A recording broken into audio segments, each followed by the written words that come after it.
Halo,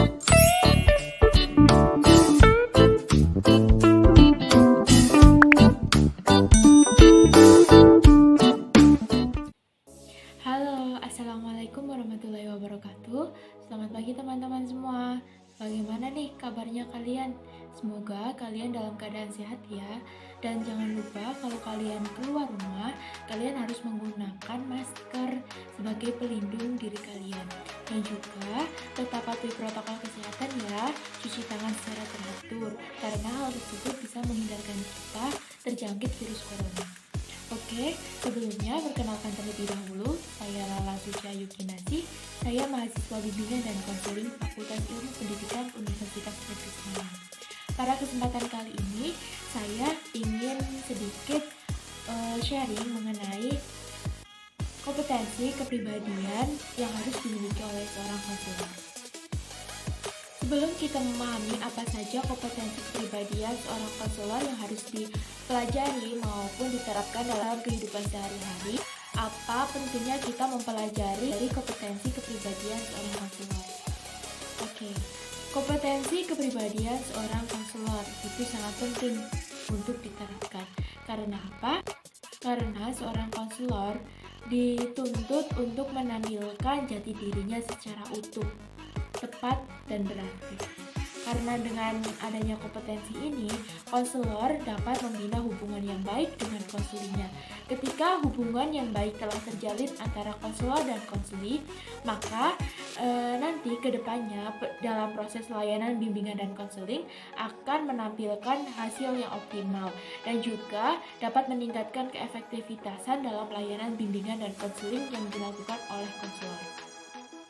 Adanya kompetensi-kompetensi yang ada dalam diri konselor ini juga dapat memunculkan atau dapat memaksimal tujuan dari proses layanan bimbingan dan konseling. Dapat kita ketahui, apalagi bagi mahasiswa bimbingan dan konseling dimanapun kalian berada, pasti kalian sudah tidak asing lagi dengan yang namanya kompetensi kepribadian konselor. Konselor adalah tenaga pendidik yang memiliki keahlian-keahlian dan kompetensi untuk melaksanakan tugas sebagai guru pembimbing. Salah satu keahlian yang dimiliki oleh konselor yaitu seorang konselor bisa melaksanakan layanan bimbingan dan konseling di sekolah. Dalam melaksanakan bimbingan dan konseling, pastinya seorang konselor harus memahami terlebih dahulu kompetensi apa yang harus diterapkan dalam kehidupannya, apalagi dalam melangsungkan kegiatan bimbingan dan konseling. Kompetensi-kompetensi ini salah satunya yaitu kompetensi kepribadian. Kompetensi kepribadian itu meliputi banyak sekali. Salah satunya yaitu konselor harus memiliki pribadi yang sabar, pribadi yang ramah dan santun, pribadi yang toleransi, pribadi yang positif, pribadi yang peka, pribadi yang berwibawa, dan juga kepribadian-kepribadian lain yang harus diterapkan dan harus ditanamkan dalam diri seorang konselor. Maka di kesempatan kali ini saya di sini akan berbagi informasi mengenai kompetensi kepribadian yang harus dimiliki oleh seorang konselor. Yang pertama yaitu kepribadi yang percaya diri. Seorang konselor harus memiliki rasa percaya diri. Karena apa? Di sini ada yang tahu? Ya, betul sekali. Karena dengan adanya rasa percaya diri, konselor dapat memandang dirinya dan memandang dunianya. Apa sih artinya memandang dirinya dan memandang dunianya? Dalam artian di sini, seorang konselor mampu memahami apa yang ada dalam dirinya sendiri. Dia siapa dan dia harus bersikap sebagaimana mestinya dalam pelaksanaan bimbingan dan konseling. Percaya diri merupakan suatu keadaan di mana mereka percaya akan kemampuan yang dimilikinya, atas kemampuan apa yang dapat dia terapkan dalam penyelesaian masalah yang sedang mereka hadapi. Ketika mereka berhasil menyelesaikan masalah, berarti mereka sudah mempunyai rasa percaya diri yang baik dalam kehidupannya. Karena rasa percaya diri ini juga bisa muncul karena adanya dorongan dari orang lain. Tentunya, adanya rasa percaya diri ini juga membawa dampak yang positif maupun dampak yang negatif dalam kehidupan sehari-hari, khususnya untuk calon konselor. Calon konselor harus menanamkan rasa percaya diri. Karena apa? Dengan rasa percaya diri, konselor mampu memahami kelemahan dan kelebihan yang ada dalam dirinya. Ketika konselor sudah memahami apa yang ada dalam dirinya, secara tidak langsung mereka juga akan memahami apa yang terjadi dalam diri konseling.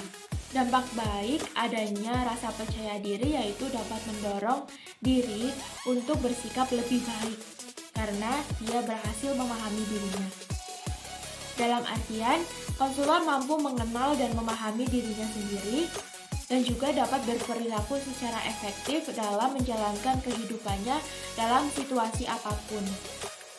Namun, rasa percaya diri ini juga tidak hanya dapat berdampak positif bagi kehidupan atau bagi diri individu. Terpancing dalam omongan orang lain, secara tidak langsung itu juga dapat mempengaruhi rasa percaya diri kita.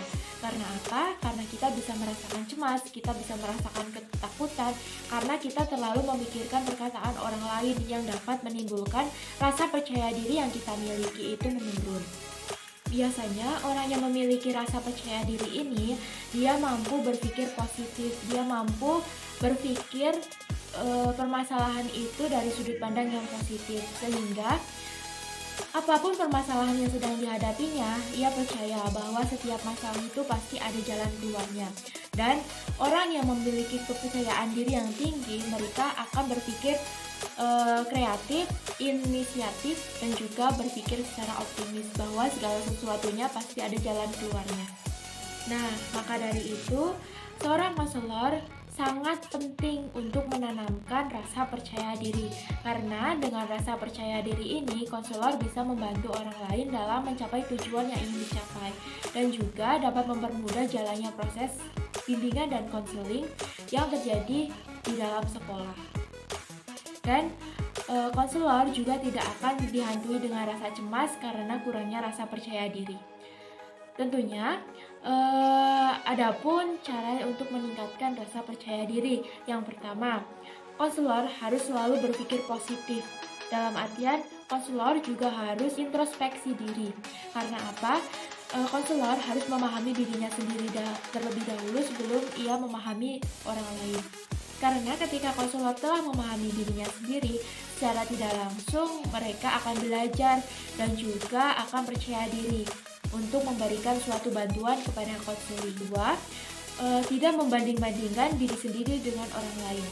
Perlu kita ketahui, proses yang kita lalui, pengalaman yang kita lalui, dan pembelajaran yang kita lalui itu selalu berbeda dari individu satu dengan individu yang lain. Kita mempunyai prosesnya masing-masing sehingga kepercayaan diri ini juga bisa ditimbulkan dalam diri kita sendiri. Lanjut yang ketiga, yaitu berteman dengan orang-orang yang memiliki pikiran yang positif ataupun pengaruh yang positif. Karena dengan adanya pertemanan yang memiliki pengaruh positif kepada kita, secara tidak langsung dampak positif itu akan meresap ke dalam diri kita. Jadi kita tidak sadar akan melakukan atau melaksanakan kegiatan-kegiatan yang positif juga, yang akan menimbulkan rasa percaya diri kita semakin meningkat karena kita bergaul dengan orang-orang yang mempunyai rasa percaya diri yang tinggi. Bagi seorang konselor juga tentunya harus selalu belajar. Ini menyangkut dengan tips meningkatkan kepercayaan diri yang keempat, yaitu terus belajar, meningkatkan pengetahuan atau memiliki wawasan yang luas. Ketika seorang konselor memiliki pengalaman atau pembelajaran yang luas, memiliki wawasan yang luas, secara tidak langsung mereka akan lebih jauh percaya diri. Karena apa? Karena mereka telah berhasil melalui permasalahan-permasalahan sebelumnya dan bisa membantu konseling belajar dari pengalamannya konselor. Konselor dapat belajar di mana saja, kapan, dan dengan siapa saja. Karena sekarang pembelajaran itu tidak hanya dilaksanakan di sekolah, tetapi hal yang sangat penting yaitu pembelajaran dari kehidupan. Karena dari kehidupanlah kita bisa belajar lebih banyak, lebih memahami dan memaknai setiap peristiwa yang terjadi dalam diri kita, maupun dari lingkungan kita. Kita bercerita dengan teman sebaya ataupun dengan orang lain yang baru kita kenal ataupun hal yang lainnya, kita juga bisa belajar dari hal tersebut. Dari pengalaman-pengalaman orang lain, dari cerita-cerita orang lain juga bisa dijadikan sebagai pembelajaran dari kita. Kita bisa mengambil hal yang positif dan membuang hal yang negatif. Untuk meningkatkan rasa percaya diri juga bisa dilihat dari penampilan fisik, seperti rapi dalam berpakaian, lalu nyaman, mengenakan pakaian yang nyaman juga dapat meningkatkan rasa percaya diri. Dan yang terakhir untuk meningkatkan rasa percaya diri yaitu memberanikan diri untuk berbicara dengan orang lain. Ketika kita berani untuk memulai pembicaraan, sedang melatih rasa percaya diri kita. Karena apa? Karena kita telah memulai pembicaraan dengan orang lain. Secara tidak langsung, kita sedang melatih emosional kita sedang berlatih mengenai kepercayaan diri kita bahwa kita sebenarnya bisa melakukan hal yang sebelumnya kita pikirkan itu kita tidak bisa. Jadi sebenarnya semua orang itu bisa, asal ada kemauan dari dalam diri kita sendiri. Jadi pada intinya rasa kepercayaan diri ini dapat dikali melalui diri kita sendiri. Pribadi yang kedua, pribadi yang peka. Pribadi yang peka tidak kalah pentingnya dengan pribadi yang percaya diri. Karena apa? Karena ketika kita melakukan pelaksanaan bimbingan dan konseling di sekolah, kita secara tidak langsung juga melibatkan perasaan. Karena apa? Karena dalam proses konseling kita perlu untuk memahami situasi dan kondisi yang sedang dialami oleh konselor. Karena dengan begitu kita bisa memahami dan kita bisa memberikan bantuan seoptimal mungkin karena kita ikut merasakan apa yang sedang dirasakan oleh diri konselor. Rasa peka ini dapat diterima atau dapat kita munculkan sama halnya dengan rasa simpati dan empati. Namun bedanya di sini kita peka terhadap diri individu yang sedang berkonseling. Kita mampu merasakan apa yang ia rasakan dan kita mampu memahami kondisi yang sedang dialami oleh diri konseling. Seorang konselor harus memiliki rasa yang peka. Seorang konselor tidak boleh acuh terhadap apa yang sedang dihadapinya. Karena dengan rasa peka, proses layanan bimbingan dan konseling dapat berjalan dengan lancar dan dapat dipermudahkan dalam memberikan suatu bantuan kepada konseling. Kita boleh kok merasakan, memaknai setiap apa yang diceritakan oleh konseling dan ikut menghayati apa yang sedang dialami oleh konseling. Namun dapat digarisbawahi bahwa kita di sini adalah tenaga profesional. Kita adalah helper atau penolong bagi konseling yang sedang membutuhkan bantuan dari seorang konselor. Maka dari itu, ketika kita hanyut dalam suatu suasana, dalam situasi yang sedang dialami oleh konseling, kita ikut merasakan, kita tidak boleh berlarut-larut dalam kesedihan itu ataupun dalam perasaan yang sedang dialami oleh konseling. Karena itu dapat menghambat dalam pelaksanaan proses bimbingan dan konseling. Kita harus sebisa mungkin tetap mengontrol emosi kita agar ketika kita memberikan bantuan kepada konseling, kita bisa memaknai setiap tahap demi tahap dalam pelaksanaan bimbingan dan konseling. Ada beberapa hal yang dapat kita pelajari. Yang pertama, konselor harus memperhatikan konseling dan menganggap konseling itu sebagai manusia bukan sebagai objek. Lalu yang kedua, kita harus memperhatikan dan memahami pesan verbal maupun non-verbal yang sedang dikatakan oleh konseling. Kita harus fokus terhadap apa yang ada di hadapan kita.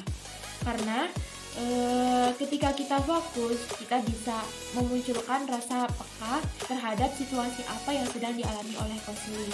Kita bisa menangkap cerita melalui pesan verbal maupun non-verbal yang dikatakan oleh konseling. Karena pesan verbal maupun non-verbal itu bisa juga menjadi pendukung dalam proses bimbingan dan konseling dalam mencapai tujuan yang ingin dicapai.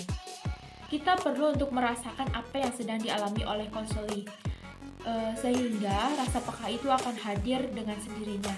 Secara tidak langsung ketika kita memusatkan perhatian pada satu klien di hadapan kita, secara tidak langsung kita harus terjun dan juga kita harus merasakan apa yang mereka rasakan, seolah-olah kita berada dalam posisi tersebut, sehingga ketika kita merasakan apa yang sedang ia rasakan, secara tidak langsung kita akan memahami bantuan apa yang harus kita berikan kepada konseling yang sedang membutuhkan bantuan kita itu.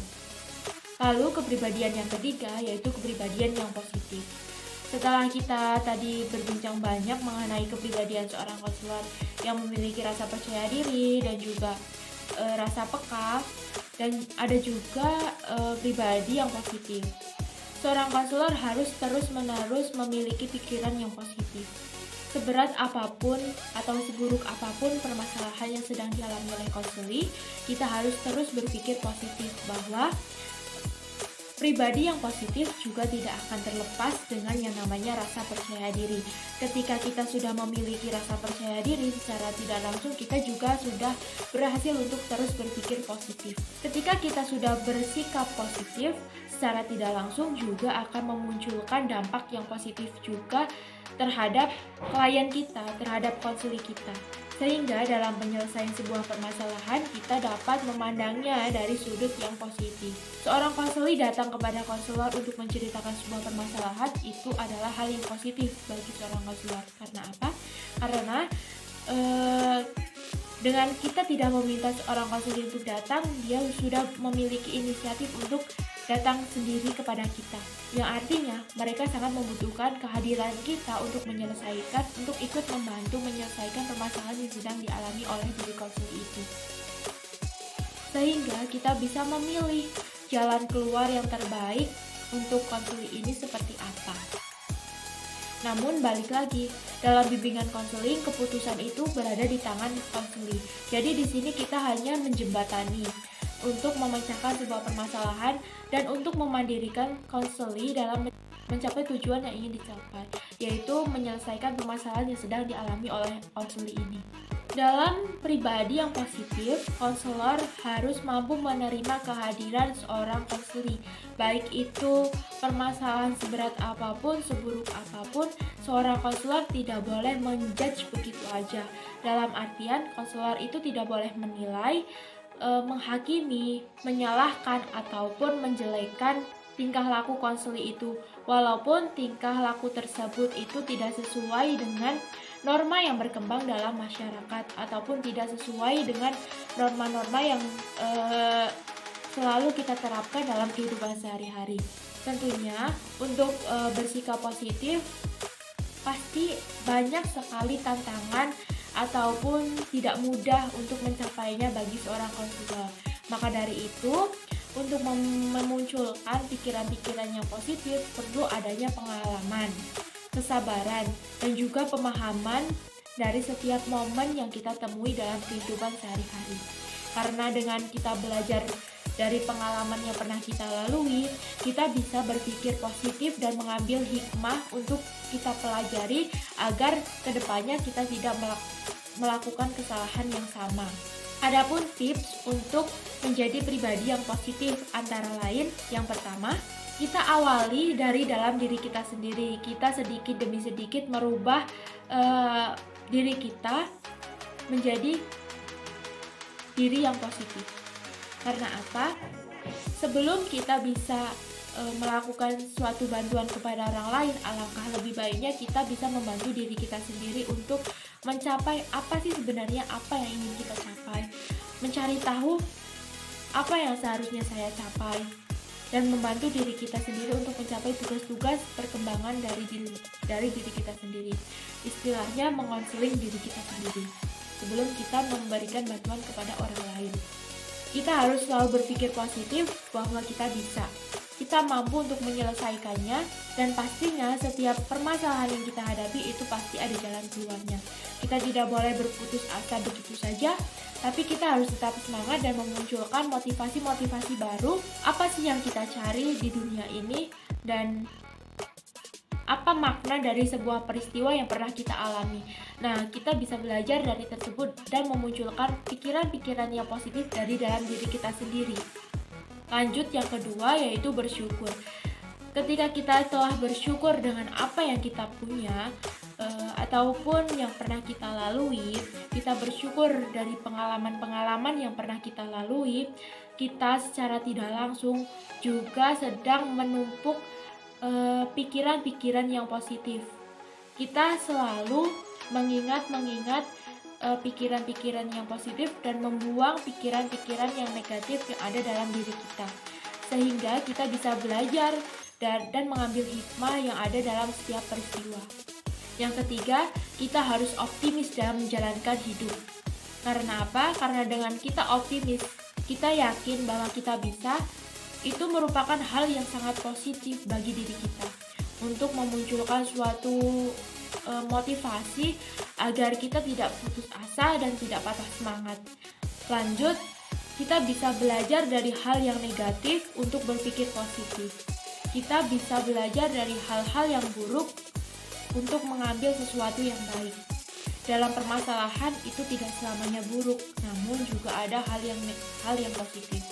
Kita bisa belajar dan mengambil hikmah agar kita tidak mengulanginya atas kesalahan yang sama. Dan yang terakhir, berteman dengan orang-orang yang memiliki pikiran yang positif.